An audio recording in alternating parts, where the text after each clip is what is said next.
welcome to my YouTube channel Razvind English. I am Razvind Nirala again in front of you to give you a grammar lesson in a grammar class. Today we will learn interchange of exclamatory and assertive sentences.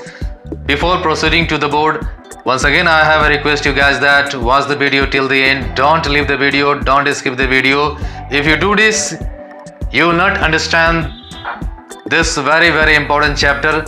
So please watch the video till the end. Definitely like the video, subscribe the channel and comment. So let's proceed to the board. Interchange of exclamatory and assertive sentences. जैसा कि आप देख रहे हैं कि interchange है of exclamatory और assertive sentence.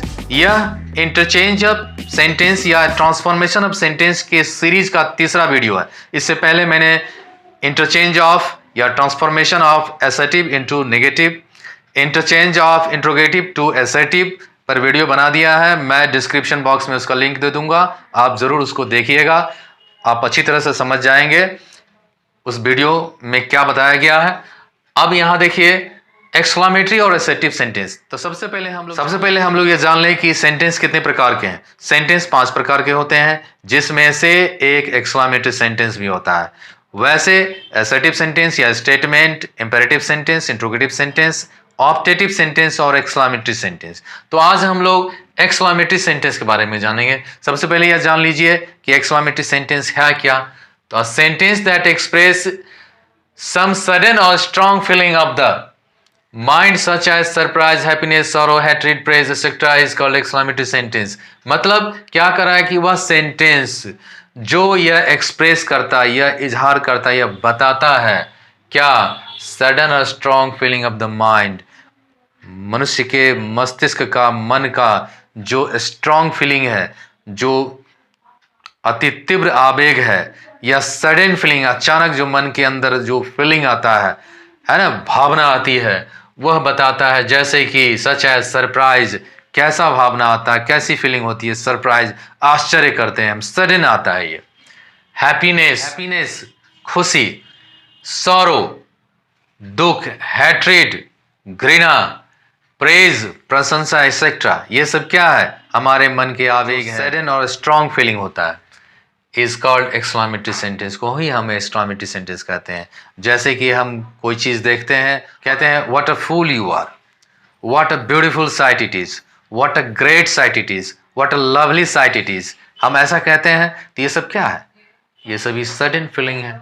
तो आइए एक एक रूल्स के बारे में हम लोग जान लेंगे, कैसे एक्सक्लामेटरी सेंटेंस से एसर्टिव सेंटेंस में हम ट्रांसफॉर्म करेंगे, है ना. तो सबसे पहले रूल नंबर 1 में देखिए एक्सक्लामेटरी सेंटेंस और एसर्टिव सेंटेंस. तो पहला क्या है, व्हाट प्लस नाउन. यदि स्ट्रक्चर इसका व्हाट प्लस नाउन होगा, जैसे कि what a site it is, तो एसर्टिव सेंटेंस में क्या हो जाएगा, subject plus verb plus great, fine, lovely, wonderful, strange, peculiar, terrible plus noun plus full stop. यहां पर अंत में आएगा साइन ऑफ एक्सक्लामेशन मार्क, और यहां आएगा अंत में एसर्टिव सेंटेंस में फुल स्टॉप पंक्चुएशन मार्क में. जैसे what a site it is, तो इसका हो जाएगा it is a lovely site. यहां लवली साइट आ गया. दूसरा है व्हाट या हाउ प्लस एडजेक्टिव एडवर्ब हो, जैसे व्हाट अ लवली साइट. तो देखिए व्हाट अ लवली साइट, यहां क्या हो गया, ये लवली क्या हो गया, एडजेक्टिव हो गया. तो इसका क्या करेंगे हम, कैसे ट्रांसफॉर्म करेंगे, तो subject plus verb plus very plus adjective adverb plus full stop. तो व्हाट अ लवली साइट का हो जाएगा it is a very lovely site. यहां वेरी आ गया. एक बात ध्यान रखिए, व्हाट हाउ रहेगा तो हम उसके बदले में क्या लगाएंगे, वेरी लगाएंगे. तो यहां पर क्या हो गया, it is a very lovely site हो गया. उसके बाद है दूसरा नंबर है रूल में. उसके बाद रूल नंबर 2 में देखिए एक्सक्लामेटरी सेंटेंस और एसर्टिव सेंटेंस. कैसे हम एक्सक्लामेटरी सेंटेंस से एसर्टिव सेंटेंस में ट्रांसफॉर्म करेंगे. यदि sentence would that, oh that, O for, इसमें हम ओ दैट भी जोड़ सकते हैं. O that, O for, if I could only, oh if I could only, etcetera से शुरू हो तो क्या करेंगे, इस सेंटेंस में आई विश या आई अर्नेस्टली डिजायर से शुरू किया जाएगा सेंटेंस को। जैसे ओ दैट आई विल रीच, तो यहां क्या हो गया, आई विश आई विल रीच। यहां देखिए, अब एक बात समझ लीजिए, एक्सक्लेमेटरी सेंटेंस को एसर्टिव सेंटेंस में ट्रांसफॉर्म करेंगे तो जो एक्सक्लेमेटरी सेंटेंस का भाव रहेगा वही भाव होगा एसर्टिव सेंटेंस में, और कुछ परिवर्तन नहीं होगा, भाव वही रहेगा। जैसे यहां पर what a site it is, हम एक्सक्लाइम करके बोल रहे हैं, what a site it is, आश्चर्य से बोल रहे हैं, है ना, विस्मय से बोल रहे हैं, सरप्राइज से बोल रहे हैं, तो यहां क्या हो गया, it is a lovely site. इसका अर्थ हो गया it is a lovely site, assertive में हो गया, तो इसका अर्थ नहीं बदलता है, इस बात का ध्यान रखना है। इसका भी आप स्क्रीनशॉट ले लीजिए, इसको अच्छी तरह समझ लीजिए और फिर आगे का रूल के बारे में जानकारी लेने के लिए आगे बढ़िए। चलिए, तो आइए rule number 3, exclamatory sentence, assertive sentence. यदि इस सेंटेंस में सब्जेक्ट एवं वर्ब का प्रयोग नहीं हुआ हो तो एसर्टिव सेंटेंस में क्या हो जाएगा, इसमें सेंटेंस के अर्थभाव को समझकर सुटेबल सब्जेक्ट एवं वर्ब का यूज किया जाता है। अब यहां रूल नंबर 3 में कहता है कि यदि सेंटेंस में सब्जेक्ट और वर्ब का यूज नहीं है तो हम क्या करेंगे, एसर्टिव सेंटेंस में सुटेबल सब्जेक्ट दे देंगे और जो सब्जेक्ट देंगे उसके अनुसार हम वर्ब देंगे। जैसे वाटरफॉल, वाटरफॉल, तो इसका क्या हो जाएगा, it is a great fall या it was a great fall.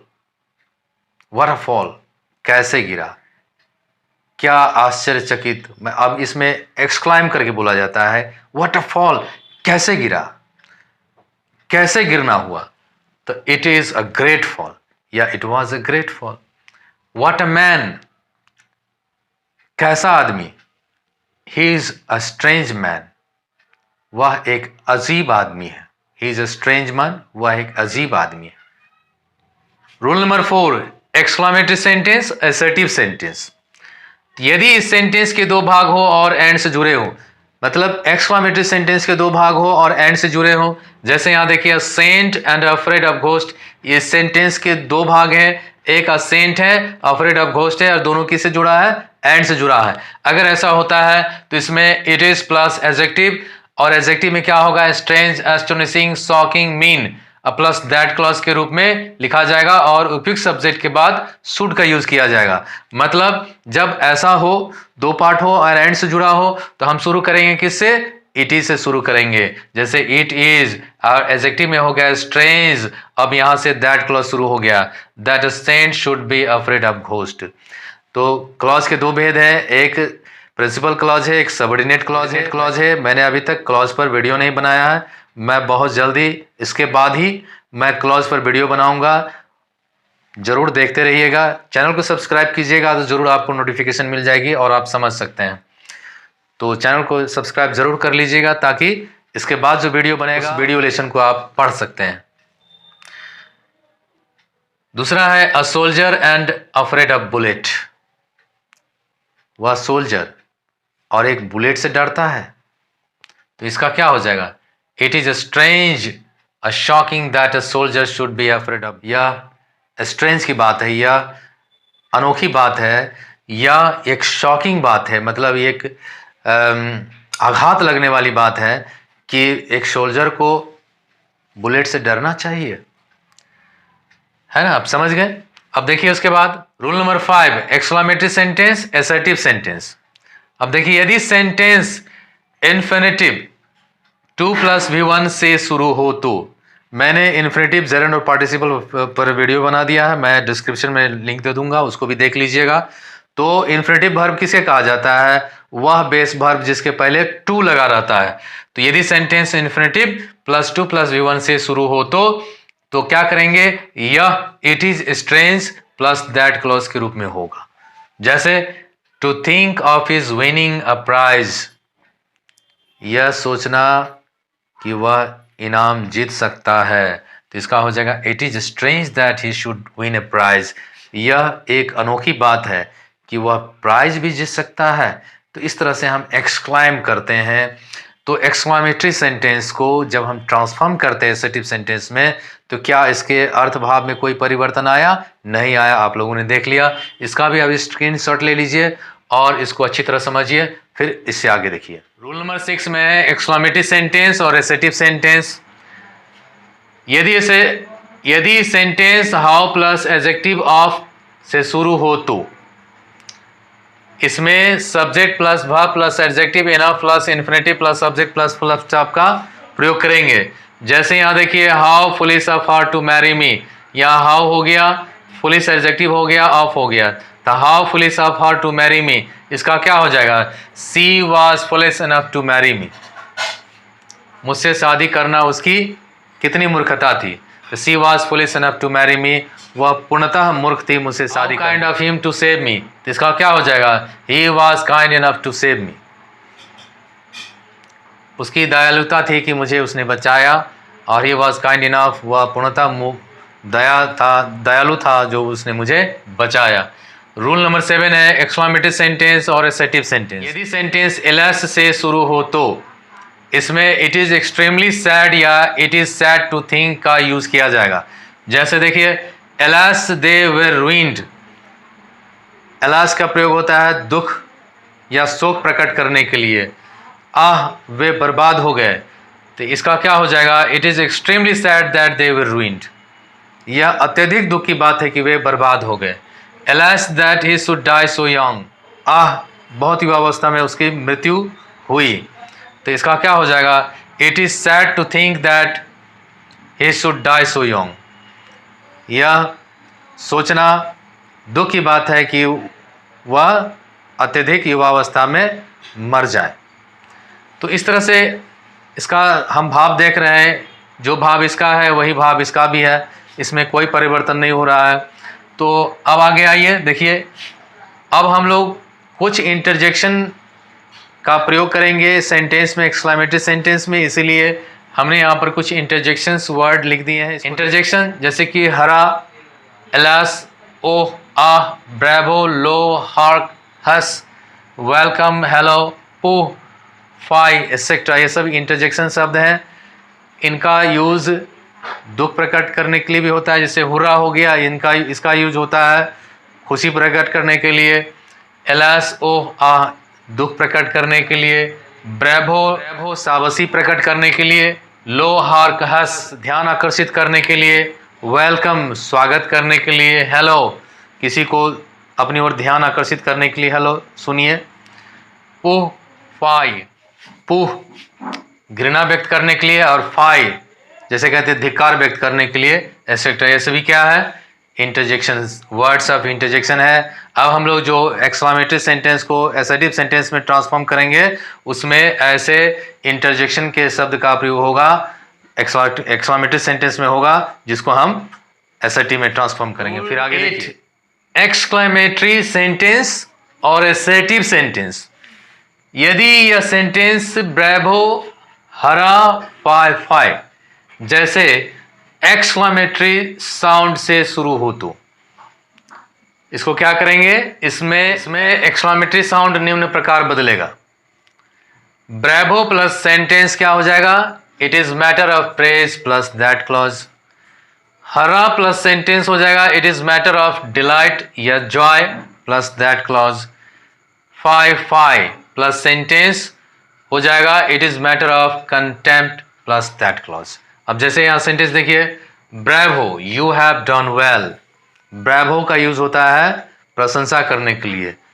Bravo, प्रशंसा किया। यू हैव डन वेल, तुमने बहुत अच्छा किया। तो इसका क्या हो जाएगा? It is matter of praise that you have done well. यह प्रशंसा की बात है कि तुमने या आपने अच्छा किया। Hurrah, we have won the match, जैसे कहते hurray, we have won the match, हम लोगों ने मैच जीत लिया है। तो इसका क्या हो जाएगा? It is matter of joy that we have won the match, यह खुशी की बात है कि हम लोगों ने मैच जीत लिया।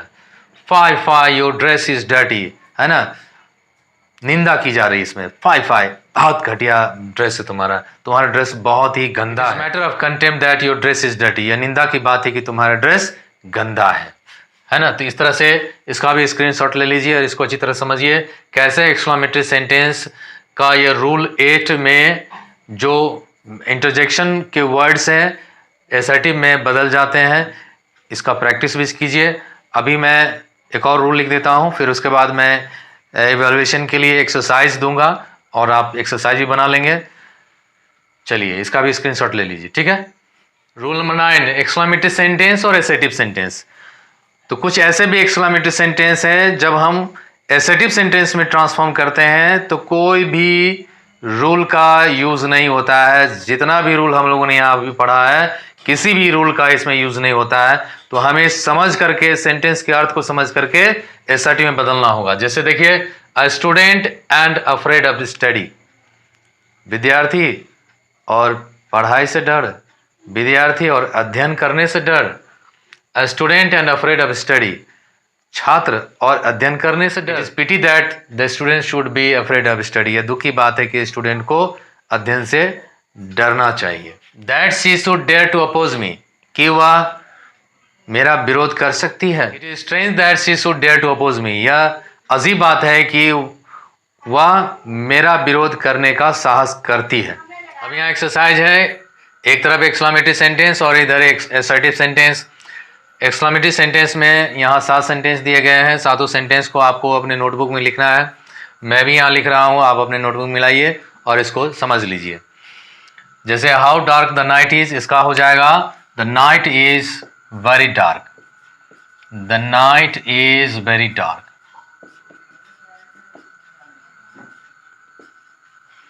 व्हाट अ टेरिबल एक्सीडेंट, इसका क्या हो जाएगा, it was a terrible accident, it was a terrible accident. उसके बाद है O that I were a young again, तो I wish I were a young again, इसका हो जाएगा I wish I were a young again.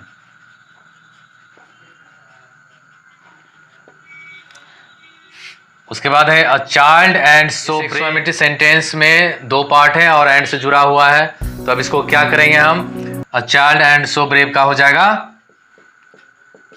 It is astonishing,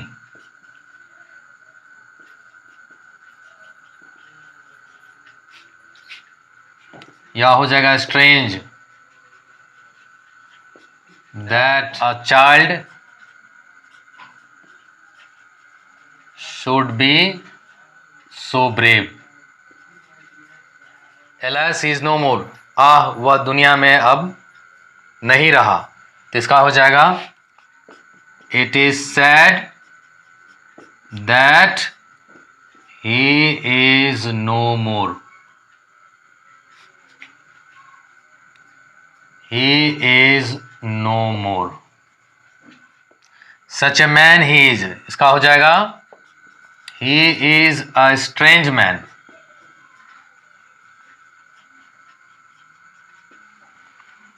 That she should dare to oppose me, it is strange that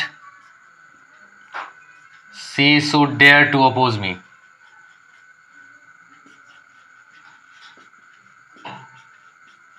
इस तरह से आप लोगों ने एसर्टिव सेंटेंस के रूल्स और एक्सरसाइज को भी समझ लिया, उसे बना भी लिया। इसका भी स्क्रीनशॉट ले लीजिए, ठीक है।